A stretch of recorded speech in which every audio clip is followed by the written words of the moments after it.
Hmm. When it comes to your store. Here at the Giver Marketing Network, we don't leave you drifting out in space. We connect you to a coach who will help you build and grow your marketing business. Our process acts as a guide on how to connect with other businesses, maintain good relations, and establish a presence on the Giver Marketing Network.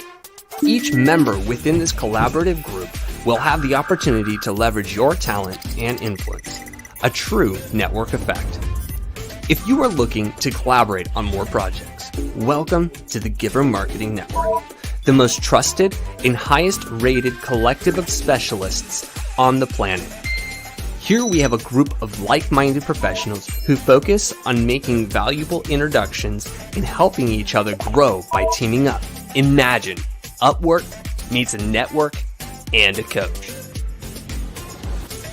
The talent collectively includes services like visibility and SEO, creating logos, designing websites, managing social media, outreach messaging, visual storytelling, and much more. Think of what you could do with laser-focused allies strengthening your business while offering your talent to the entire network. Click near this video for more information. Hey friends, welcome to the Giver Marketing Network Masterclass. We have our guest Dean Clark with us today from Found Studios, and he's going to be taking us through a journey of how to unconfuse your brand. Confusion kills, right? So we want to make sure and match the outward perception of what our audience is seeing with the inward reality of what we're going to be presenting to our audience. And Dean is a master of doing this. We've worked together on some different things. He's a member of the network. We've been a part of other groups together. We've become really, really good friends in the marketing space, and we really enjoy spreading the love, if you will, giving the inside scoop, the details of how branding specifically affects your visibility, your promotion, the other pieces of your marketing. And Dean is really a master of how to take visual storytelling, if you will, the graphic design side, the video side, the funnels, and all these visual arts, if you will, and pull them into your company or your nonprofit, especially if you're doing good in the world. We got to share your story. We got to make this look legit, right, Dean? And so, Right, absolutely. with that, we're so excited about what you have to present to us today, and you're the professor of the day, if you will, for us. And so, really want to allow you to go ahead and share a little bit of your story, and then go ahead and present to us what you have visually and walk us through it. I might ask you some questions along the way. Of course, we talked a little bit about that, and then others will be jumping in about 30 minutes in to ask you more questions about what you're going to be presenting. Of course, we've discussed that. And then those who are watching, in the comments, ask questions. Type in some of the things you're learning. This is a class for you, okay? So type everything you're in there learning. Others will come behind you and start learning with you. And those who are watching live and the replay will all be blessed today. So thank you, Dean. Tell us a little bit, where did you come from, Dean, and how did you get to do what you're doing? Sure. Thank you so much for the opportunity to share. And I wanted to say hi to all the Giver people out there. And but yeah, my backstory is kind of crazy. My company is called Found Studios, and it's a triple meaning. I was literally an abandoned baby, no mom, no dad. Grew up in foster care, not expected to live. Was miraculously healed. And at 9 years old, when they were going to adopt me, I was ripped away from the Clark family. So my last name is the family that rescued me. But then I was thrust into an alien world of strangers and, just a lot of turmoil. And that literally ended up with me getting into drugs at an early age, being arrested, living with my mafia drug dealer, and then finally ending up in Hollywood with mom's new criminal boyfriend and meeting the founder of Guns N' Roses at Fairfax High School in 1981.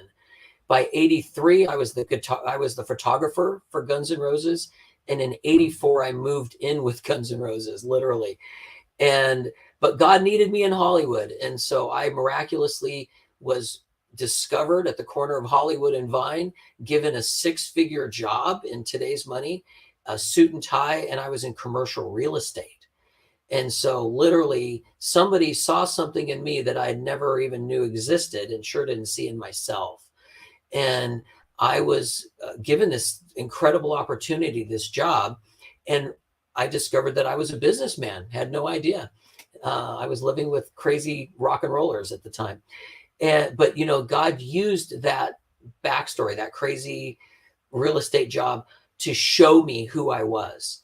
And eventually, God spoke to me, pulled me out of the drug world, delivered me from drugs, saved me, and I was blessed with a family. I've been married now 32 years in 2 days. I've been sober for 35 years, and I've been in ministry for almost 35 years as well. And so found has all these meanings for me, right? So I was found as a baby, but then I was found by God, and I have the privilege of being a part of the process of my clients getting found, finding their messaging, finding their perfect audience. And so that's where it's kind of a setup. People are like, why is your company called Found? And I'm like, well, I'm so glad you asked. 15 minutes later, right? But anyways, thank you so much for letting me be here. And let me show you some slides and bring you up to date on what we're talking about today. So just so you know who I am, we operate in about 17 different vertical markets. So there's a lot of things that we're experts in, but on my biggest case studies are on the corporate side, companies anywhere from 10 million a year to $1 billion, that being Xerox. My day job was selling digital printing presses. And so I had half of Southern California for Xerox. And whenever I get to a big company or even a smaller company that I've worked with, I always become the de facto internal marketing guy, designer. And very blessed to work with some of these clients. On the entertainment side, that's what people want to know about a lot, is I was blessed to work on the movie Titanic and worked with Elvis Presley Enterprises and Kingdom Story. I was there at the birth of Kingdom Story, which is the new Jesus Revolution movie. If you haven't seen it, go see the movie. It's incredible. And then Marlon Brando was my very first client, believe it or not. And then I lived with Guns N' Roses and became their photographer. But I'm going to focus on one of my clients on the far right, which is the Roberto Clemente Foundation, which is Major League Baseball. And but I would love to, if you want to learn more about me, you can obviously set up an appointment with me, and I'd be happy to meet you. So let's talk about what our subject is. So in Donald Miller's story brand world, there's a phrase that says, if you confuse, you lose. And we amp that up by confusion kills. What does it kill? It kills deals. It kills their vision or their view of you. So what happens when your outward perception does not match your inward reality? Well, if you're not familiar, are you familiar, Tim, with Roberto Clemente? Oh yeah, buddy. I played college baseball, and I was a collector of some of his cards and collectibles, and so I'm with you. I'm paying attention right now. Okay, yeah. So, and it's funny, I run into a lot of people that have never heard of him. Am I right though, Tim? This is the most famous baseball player that has ever lived, period. Yeah, he's got this special effect about him with his awards and all these different things. He's just a good dude that broke in with the right way, you know? And what's interesting, he was actually a believer he was a believer. He grew up in this Christian family. And so I think a lot of what he did good in the world stemmed from his faith in Christ. And so, but anyway, so Roberto Clemente is a $1 billion brand. And when I met the foundation, and get this, I met the foundation through Guns N' Roses. That's a story for another day. You're not going to believe it. So ask me about it sometime offline, but literally got the Roberto Clemente Foundation through Guns N' Roses. Weird. Anyways, their logo was made by the grandson of Roberto Clemente. And look how horrible that logo is. It is, the green thing in the middle is the island of Puerto Rico. It's not a pickle. It is just, what is the pickle? Why is there a pickle in the middle of the logo? It was just so crazy. And so I thought it was an arrow at first, but now I see what you're saying. So that it's almost like he or she gave it a good start, but you really needed to clean it up. Yeah. Right, right. And exactly. And what's so crazy is they still use this logo to this day. Like this somebody, I don't know who's doing it, but somebody will slip this logo in every once in a while. Oh, that original draft. The original draft logo still gets used to this day, and it drives me crazy.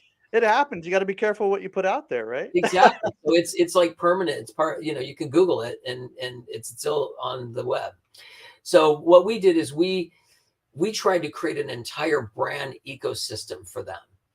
And what is outward perception? Well, it's every customer touch point. It's not just the website and branding. It's everything. It's even human interaction. It's what if you have a store, right? It's all those customer touch points. It's the interior of the store. It's how people talk to people. It's the little bag they walk out with. It's everything. So merchandising, packaging, everything, right?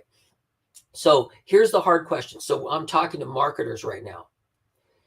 You need to stand up, right? It's a hard question. We call it calling somebody's baby ugly. It never goes well. You're going, hey, what's wrong with your kid's head? It never goes well, right? People are like very sensitive about their baby.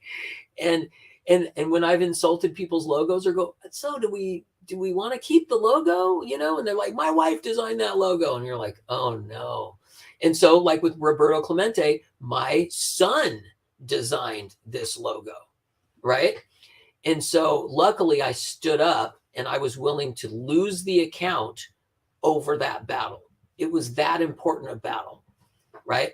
So is what they're presenting to the world DIY, amateur, and in the Roberto Clemente case, insulting to this global brand. And just right? to be clear, you didn't lose the account forever. You just were willing to push back, correct? Right. It's like, are you going to die on this hill? Right. What is it? And I really believe the logo is a very, it's a righteous hill to die on. Right. So everybody listening, listen to the way Dean is talking about how he stands up for his profession, the quality of work that he feels is important for the world. The imagery and the language we use will shape how people perceive us. So pay close attention to the expertise, the specialty that Dean has today. Kingdom warriors, giver marketing people, those people who are trying to improve their own brand, and maybe you're a leader of a cause or a company doing good in the world, pay close attention, please, to this. Right. And one of the examples I use is we all have a little restaurant in our town in a strip mall where they spent $250,000 on this restaurant. They built out the interior, they bought kitchen stuff, right? They bought tables and chairs, and literally spent 5 minutes and $5 on their menu and the sign on the strip mall. It's you know what I mean? It's like you've seen it, right? They literally Uncle Earl went up there and hand painted, Joe's House of Donuts on the building. You're going, you spent $250,000, really? And so a lot of times we get these opportunities as designers to go, you know what, this is critical. The menu that they literally hold for 20 minutes, if it looks like it, they don't trust your food, right? Because it doesn't match the reality of the quality of your food. Well, it'd be like if you came onto this master class today as our professor of the day, or our presenter of the day, and your hair was just all over the place. You had pajamas on. Like, well, I am wearing pajamas, but anyways, that's pajama bottoms, man. You didn't even yeah. This is on the top, jammies on the bottom. I mean, that's right. But you get the idea. Is you want to come dressed for the occasion, dressed for the environment, dressed for what you're doing. Help people feel comfortable and excited to come walk through your doors or talk to you or do whatever, right? Right. And for me, it fits into story brand because really the customer is the hero. We are the guides, right? So if the customer is the hero and you disrespect the customer through the amateur deliverables, right?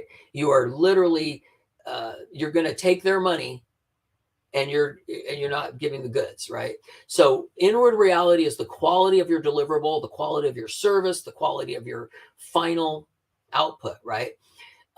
You're this undiscovered diamond in the rough, right? You're finally getting noticed. You're finally getting referrals. People are going, you got to talk to Dean. He's amazing. And then they go to my website. All the customer touch points are a joke. And all of a sudden now they're going, now, is this the same company that Frank was talking about? I don't even get this right now.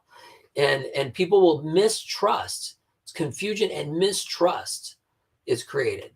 And the result is missed opportunities. So get this. I did not win the battle for the shape of this logo, right?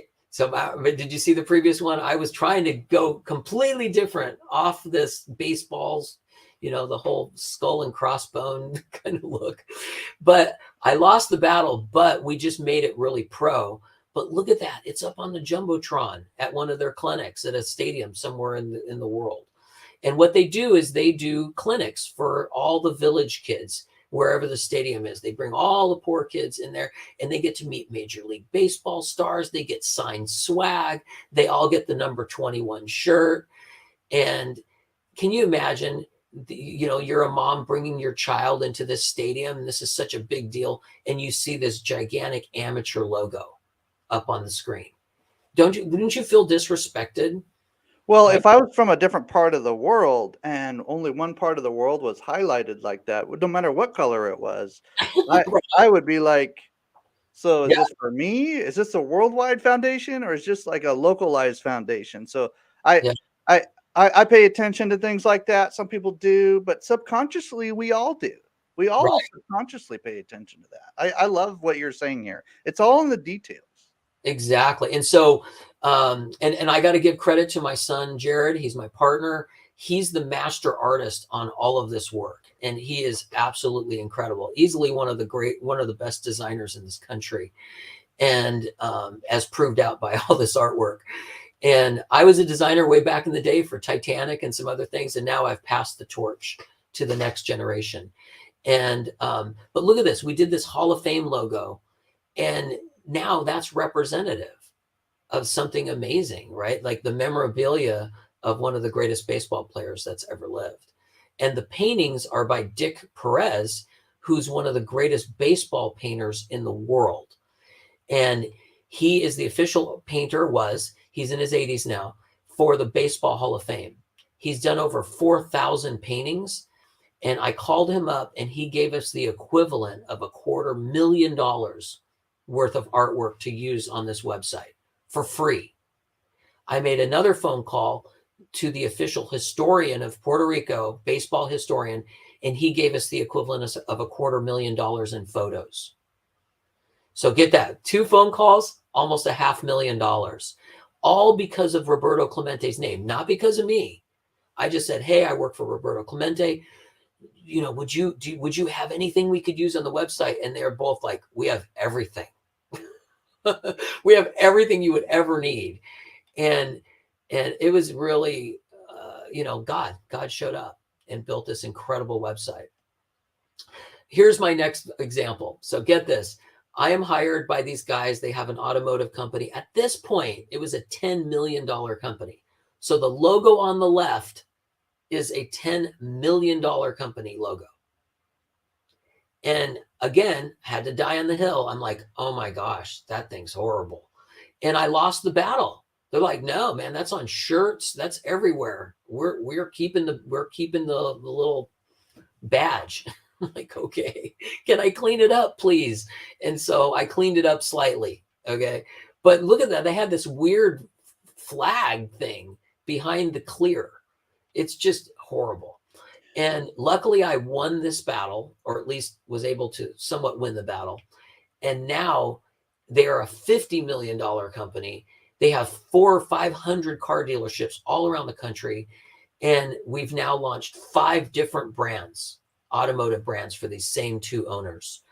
And I'm working with them right now. I'm doing a training video for them right this second. And they brought me into yet another brand, which is one of the largest car dealerships in the country. So when you fight those battles, they go, you know what? I can trust you, right? With my baby, right? I'm handing my baby off to you. And once you do all the professional work for them, they will come back and thank you. Thank you so much for fighting that battle. I didn't see it. I was kind of my own, tunnel vision on my logo. I loved it. I fell in love with it. And I'm so glad you won that battle. Hey, real quick tip for the Kingdom Warriors out there and the Giver Marketing Network and others who are trying to learn today. Notice the confidence Dean is bringing to this conversation.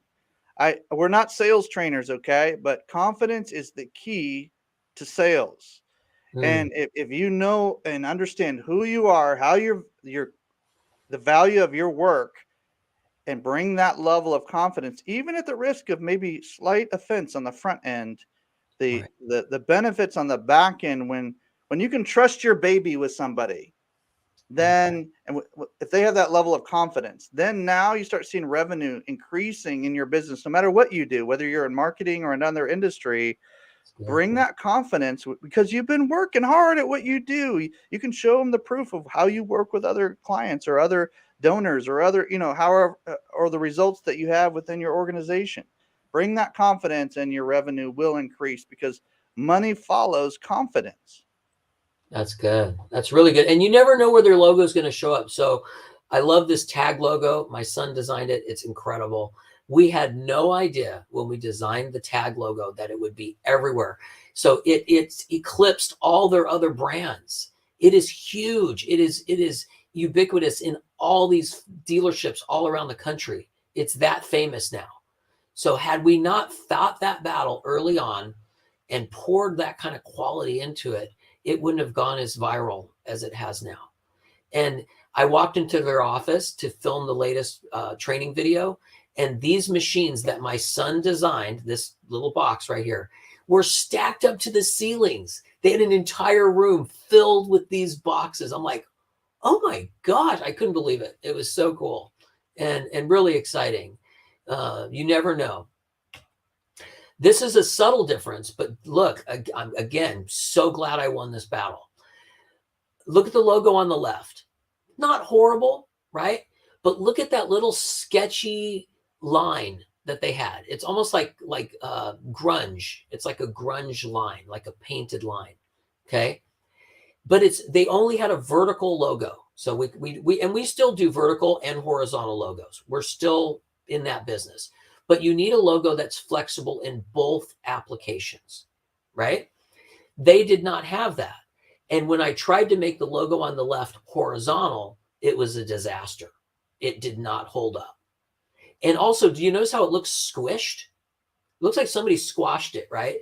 And then look at just the horribleness of this font. What is that? It's like homemade. Look at the T. It looks broken and everything is really ugly. And like I said, on first glance, on a t-shirt or something, nobody notices.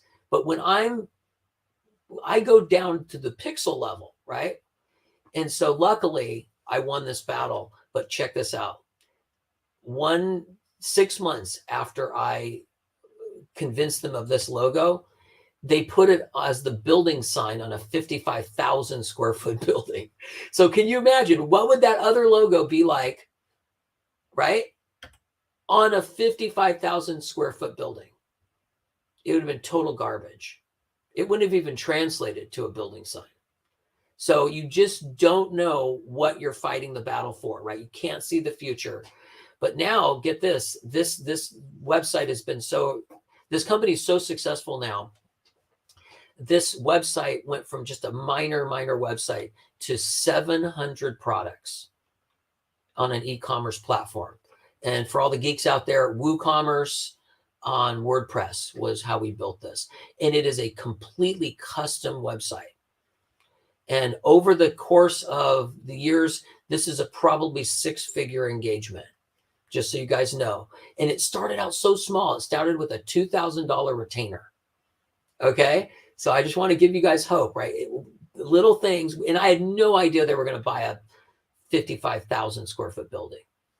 I don't think they knew they were going to buy a 55,000 square foot building when I met them. They were in 10,000 square feet, but it wasn't good 10,000 square feet. It was like so sketchy and really, yeah, it was really ghetto. And so all of a sudden I'm designing the sign for this gigantic building. And Hey, there's a blessing that comes with working with believers, man. Something happens, something starts happening.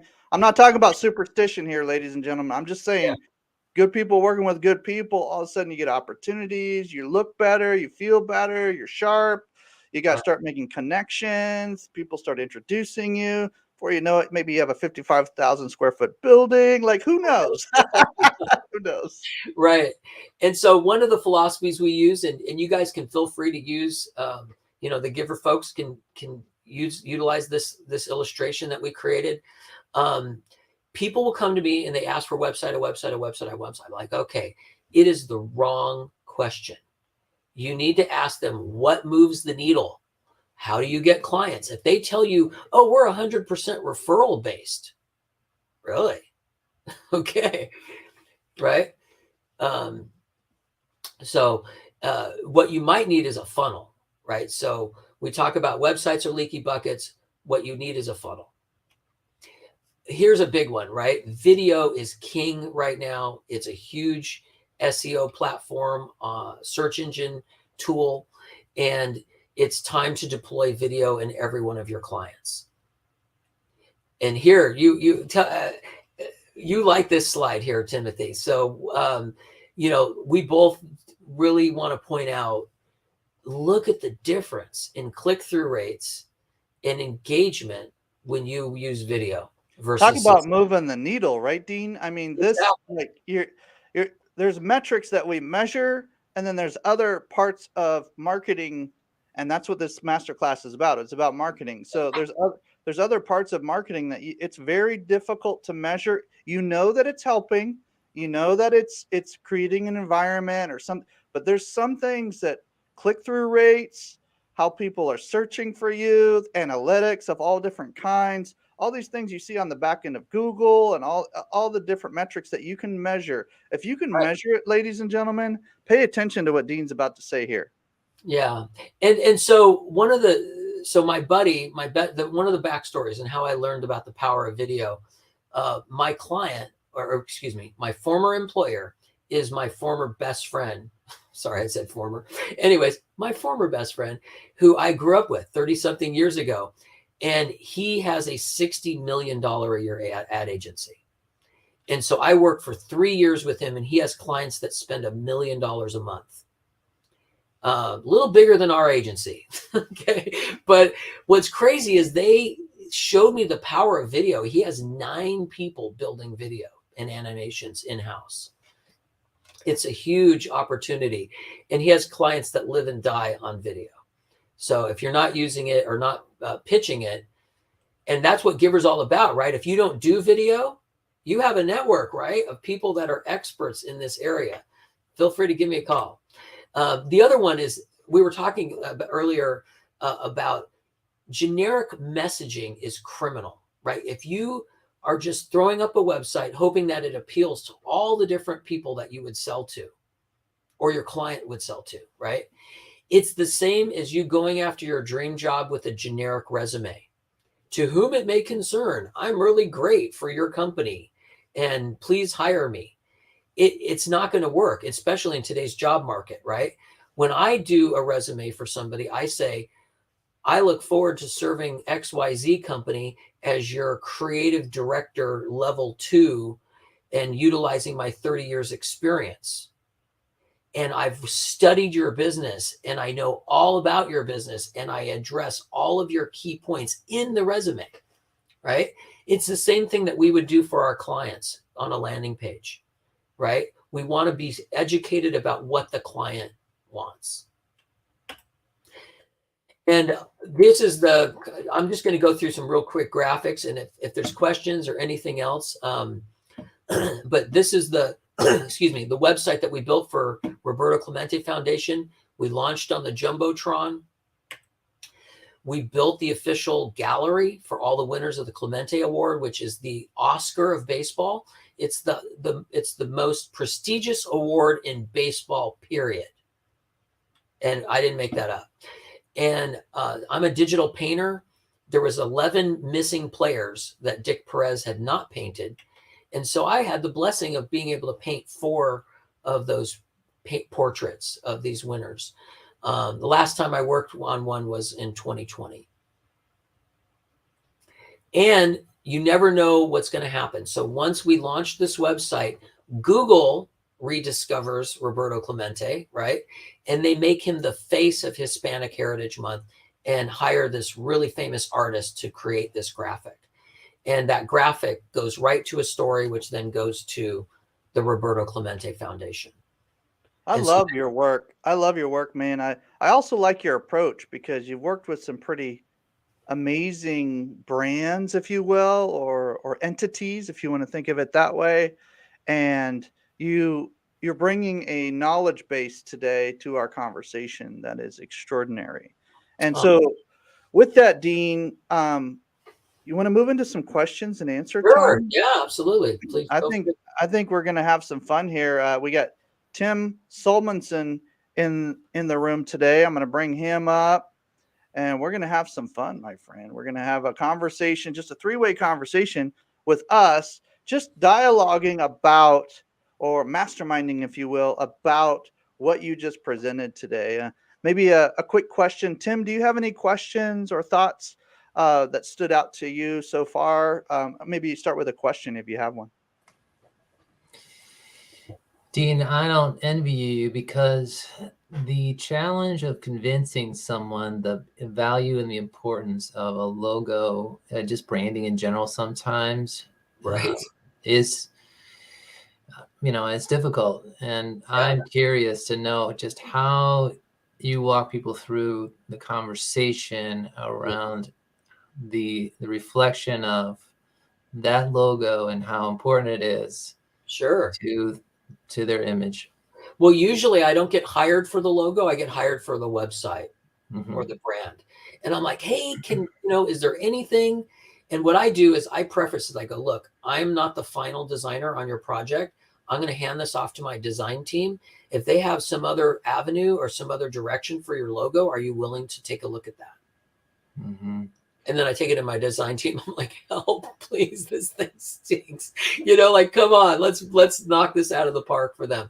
But I've literally lost the battle before, where they go, no, we're locked into this logo. It's everywhere. We patent. Oh, that's the worst. Is they did a registered trademark on the logo. Mhm. Oh no, I spent $1,000 to make sure nobody steals this gigantic piece of garbage from me. So I've lost the battle occasionally. Sure. But we've won the battle more than we've lost. Mhm. But I do it subtly. So unless they are literally hiring me for the logo, we make it as part of the website pitch. Mhm. Where if they really need to be convinced, I'll show them, hey, look, I tried your logo on the website, but let me show you how it didn't work. And let me Mhm. show you but good news for you. Look, my design team came up with this other solution. Can you see how it does this and this and this? And they're Mhm. like, oh yeah. And so you blame the website, right? And because websites they do need a horizontal logo.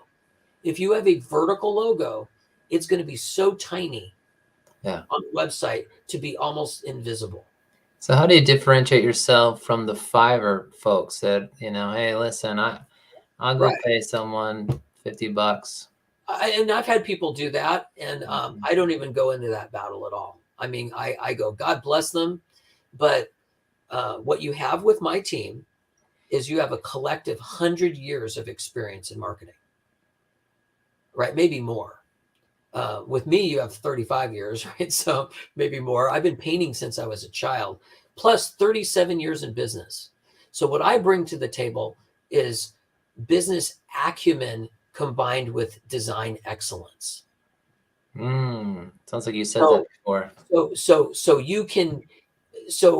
when I'm just coming up with graphics, it's not just something that I think looks cool and that I'm happy to put in my portfolio so I can impress my art college student friends, right? No. I'm coming at it from a businessman who's built businesses, who's seen brands go into the billions of dollars of sales over the years. So it's coming from a completely different angle.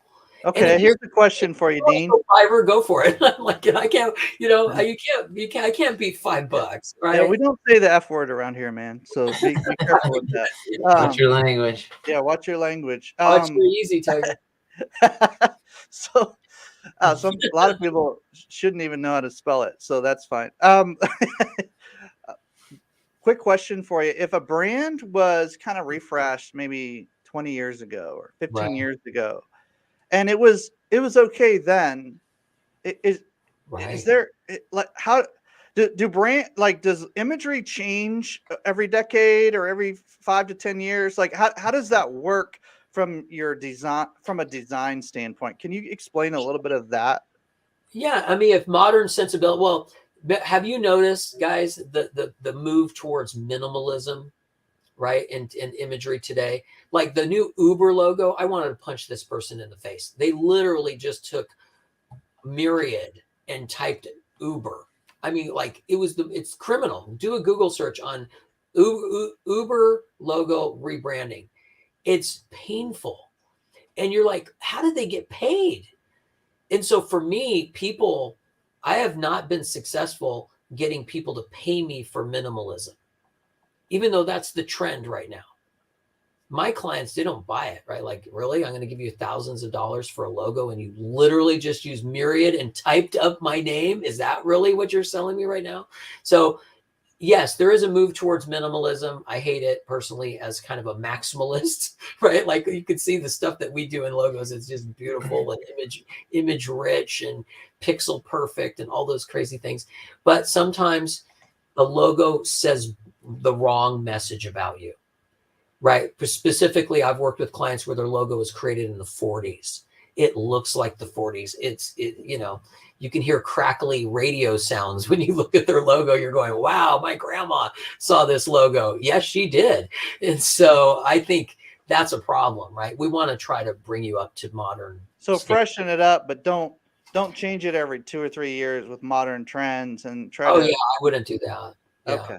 Okay. Or try to find something like the Roberto Clemente stuff. You can see that we really didn't go nuts like with modern trends. It was really classical. I would imagine that logo is still going to be in use 20 years from now. Okay, gotcha. Good. So, What about the use of language around your brand? You talked a lot about the imagery side, but sure. when I think of branding, I think of basically the imagery and the language and even the sounds of what you're going to be experiencing that gives you a kind of a feeling or an emotion of some kind around that particular entity. There's other ways to explain it, but that's my 7th grade version of like that's how I think about it, right? So what would you say about maybe the language side of it? Any Yeah, thoughts on so we call it a tagline or whatever. So usually there's a logo with a phrase underneath it. Mhm. And I don't know if that's a tagline's the correct pro name, There but seems to be 5 or different ways to express I know a lot of that people little call it, phrase. Whatever yeah, that little phrase is called whatever the nowadays. little phrase. And it used to be, remember 20 years ago, it was just 3 words. It was Yep. design, inspire, build, right? Yep. It was like that 3-point sermon underneath the logo. That doesn't go anymore. And so whenever you see those 3 words, right, that's an opportunity for us as designers. We can tell them honestly, that is passe. Nobody likes that anymore because it's anti-story brand. If you confuse, you lose. Before it was like, hey, we're begging them to ask questions about what we do. Well, tell us, what does inspire mean to you? Nobody's asking the question. What do you do? Right? I'm doing a new ministry. I just got a new job yesterday, and it's a dental ministry in Africa. A dentist left America, moved to Rwanda, and is building a dental college because there's only one dentist for every 200,000 people in Rwanda. It's a nightmare. People are dying over infections in their mouth, literally in Rwanda, because there's nobody to care for them. And so their tagline was serving Jesus Christ in the world. I'm like, what? It's a good phrase, right? But what does it say about your dental ministry? I go, are you guys going to do other things? No, we're going to do dental. Okay, I think we need to talk about dental, right? Right?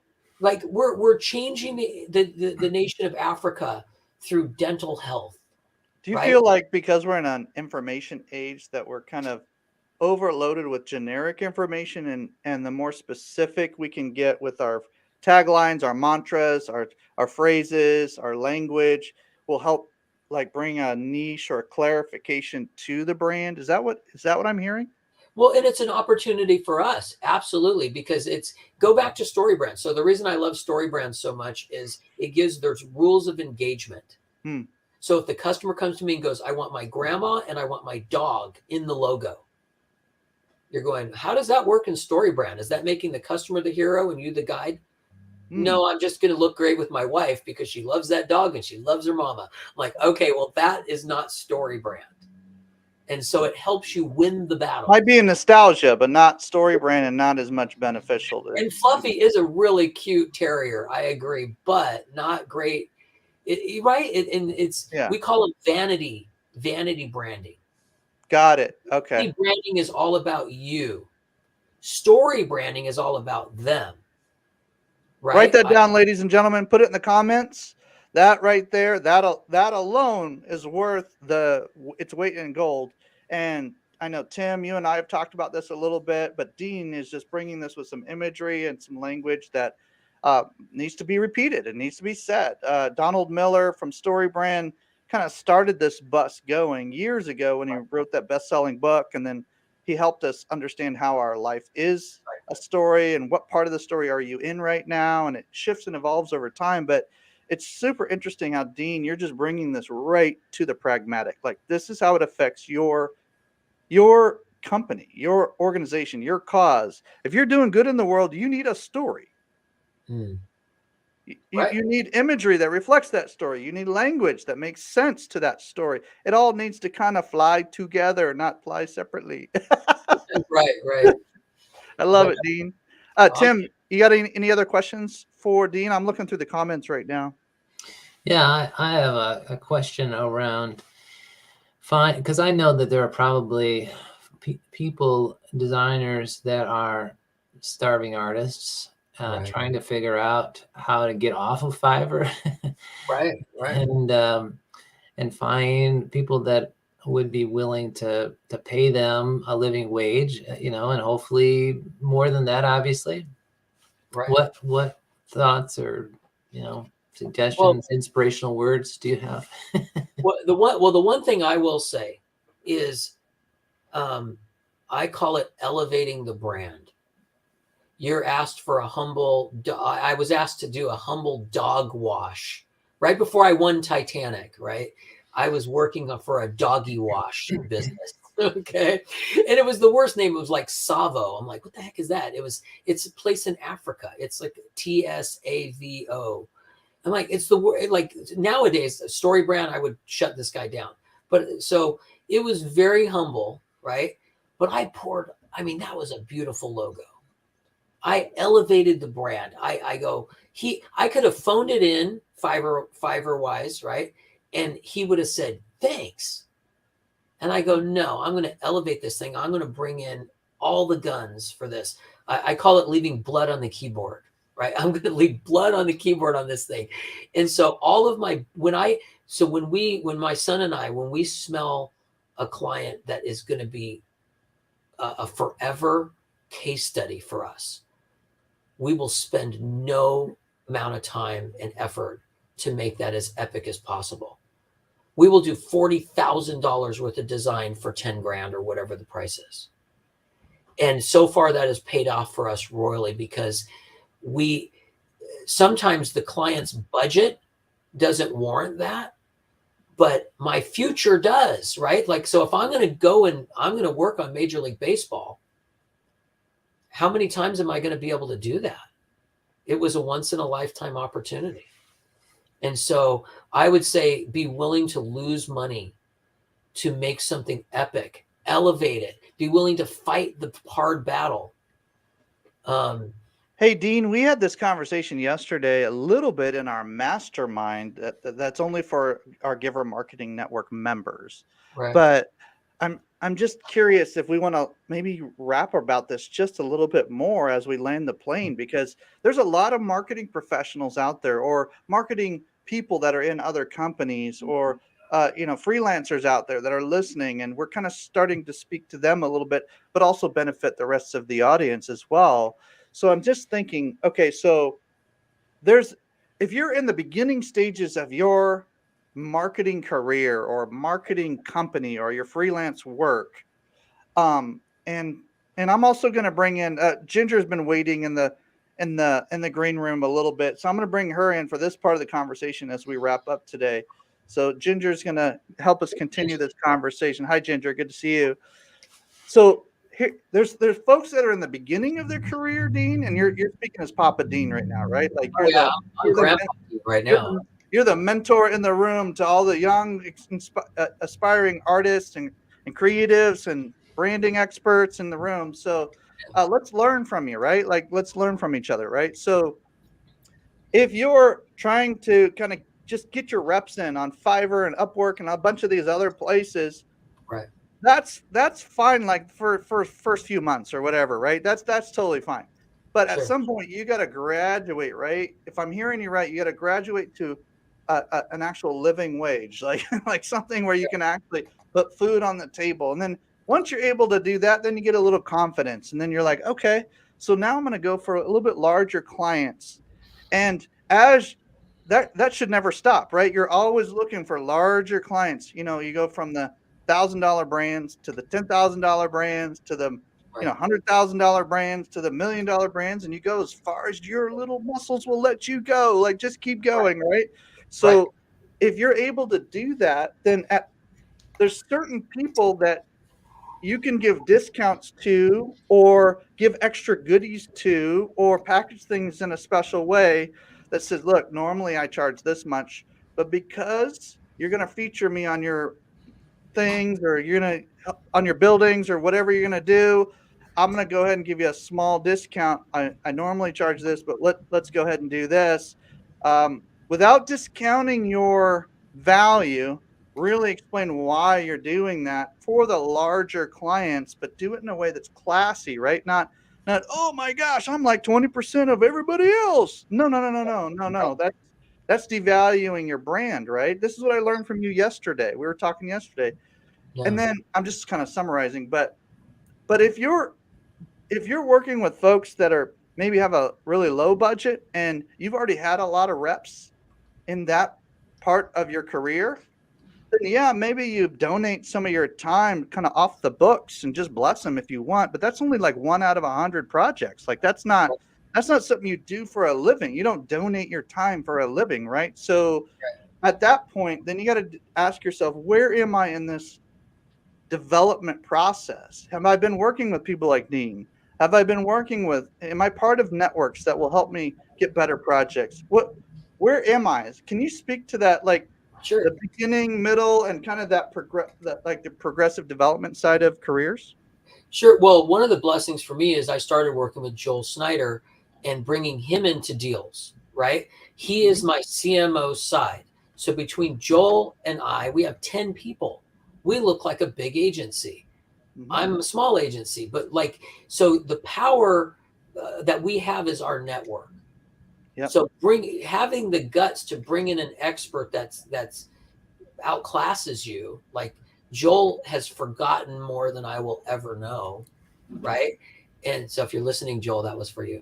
Anyway, but I bring in somebody that's better than me, and they talk about CEOs, successful CEOs are people that will hire people that could take their job. That takes guts, right? And so bring in somebody that's amazing into a Zoom call. Zoom has been is my best friend right now. I can bring in 4 experts onto an engagement to meet with a client now. Could never before. That never happened in previous lifetime. And there are people scattered around the country. And so one of the things, so say you're meeting with somebody who's a huge baseball fan, and this is a fairly large engagement that maybe you and I could share. Go, hey, my partner worked with Roberto Clemente Foundation. I'm going to bring him into the meeting on Tuesday. Is that okay? Sure. And I will help sell that deal for you. I will help close that deal for you. And maybe Tim could help close a deal in his space. So that's what we're building. We're building a brain trust, a mastermind to help serve the client. And I think if you serve, like Zig Ziglar says, right? If you help people get what they want, right? Enough that eventually the blessings will come back to you. And I know I misquoted Zig. Sorry. No, that's well put. And I think those who are building their business in any industry, any vertical will be will be benefit from what you just said. However, specifically for those marketing professionals or people starting their careers in any space, Yeah. think about who you can collaborate with is what I'm hearing. Think Yeah. about who you can partner with.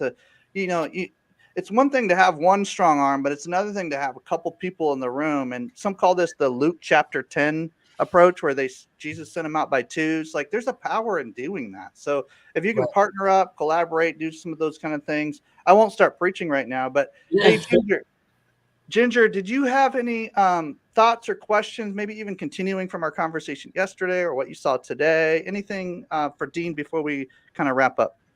No, and I'm sorry that I came in the middle of your conversation. I had another call to take.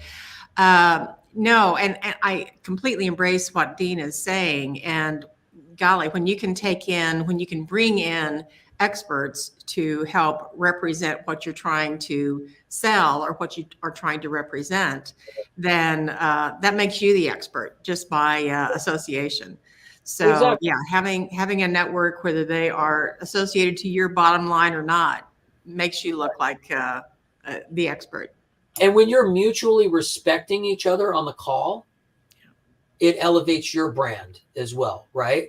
So when I bring Joel in and I rightfully talk about his expertise, right? I set the stage up, I tee him up, and then he does the same for me if he brings me into an engagement. So now we're bringing each other into engagements.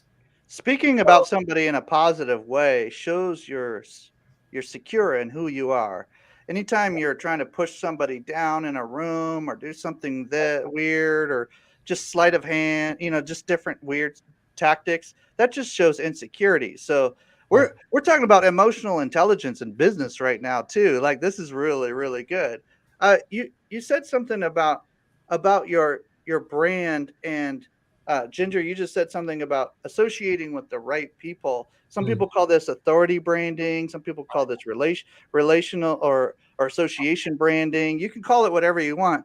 Bottom line is, if you connect with people who know what they're doing, then you're going to learn and connect and rub off on each other and sharpen each other's swords, if you will, and then you're going to be able to go to battle together and do some good things for the world. So I really love the fact that, Ginger, you brought up a little bit of that kind of association or authority type branding. When you're it's not just dropping names, you're actually in the room together. Like, you're actually doing this together. Like, no, yeah, we hung out together and did this and did that, and oh, do you want to meet him? We can connect next week.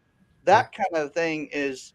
And sometimes they don't even need to be like a celebrity. They just need to be somebody who knows what they're doing. Like, that's it. They just need to be a specialist that when they do come, they light up the room. You talk them up. They come. Like, what do you think just happened today? I'm just excited to have a conversation with my friend Dean and Tim and Ginger and just talk about marketing. These people, ladies and gentlemen, reach out to Dean Clark. Find him on LinkedIn. Go to foundstudios.com. Go do whatever you need to do to connect with Dean, if nothing else, for a quick 10-minute conversation or a quick dialogue back and forth. But gosh, thank you so much, Dean, for bringing your expertise in branding and how it affects visibility and promotion and all those things. Any last words, Dean, that we want to remember? What's the bookmark here? What's the end of the conversation here? Help us out. Well, this fits into what Tim and I were talking about yesterday. People will have you come in and they want you to give your advice for free. And when you price yourself at free, they will take your advice and they will find somebody worthy of giving their money to. But if we go, you know what? That's what was your line, Ginger? That's the kind of stuff I charge for, right? Like, I'm sorry to break your news to you, but I love that line. We don't go to fancy restaurants and expect them to give us free meals for exposure. Just think about how feeding me would look so good on your resume. No, we respect them that they own a building. They hire all the staff to keep that high-end restaurant going, and we pay them a handsome dollar amount for what they're providing. We as creatives people sucker us into all kinds of free engagements. Just think of the exposure. Think of how good this will look on your resume. Think of this, think of that. This is going to be great. I get asked to do free work all the time. And every time I've caved, I've paid the price. They don't respect it. You're the free guy. You've devalued yourself. You've disrespected yourself, and they do not care about your work anymore. They will throw that logo out. They will throw that website out, and they will find somebody that's worthy of taking their money. And so we are doing a disservice to them and especially ourselves by disrespecting ourselves and giving the goods away for free. Hey, I'll give you a little teaser, but it's really just a commercial, right? To show you why we want to go to that next level. Hey, when can we talk? Let me put a contract in front of you. I had a business coach one time, Dean, say, stop meeting with people for an hour on the first meeting. Just meet with them for like 10, 15 minutes. See if your story's aligned. Then set up that second meeting for 45 minutes. You're still spending the same amount of time, but you're pre-qualifying. Actually, you're pre-qualifying each other, technically, because they're pre-qualifying you, you're pre-qualifying them. It's not an arrogance thing. It's just a stewardship of your time and your talent. Good time management, right? I love the way you said that, Dean. Thank you so much, everybody who's been here today in our kind of green room session and the presentation earlier, kind of the training earlier, Dean. Really appreciate you. Ladies and gentlemen, if you connect with Dean one time, you're going to be blessed. So foundstudios.com or look up Dean Clark on LinkedIn. Just mention Giver. Just mention the word Giver. He'll know where you're coming from. He'll give you some extra maybe little tips here and there. But ultimately, you just want to be in the room with him on your projects or whatever you're doing. If you take your brand seriously, you need to talk to people like Dean Clark, my friends. All right. God bless you guys. We'll see you Take care. next week, same time. Talk to you soon. All right.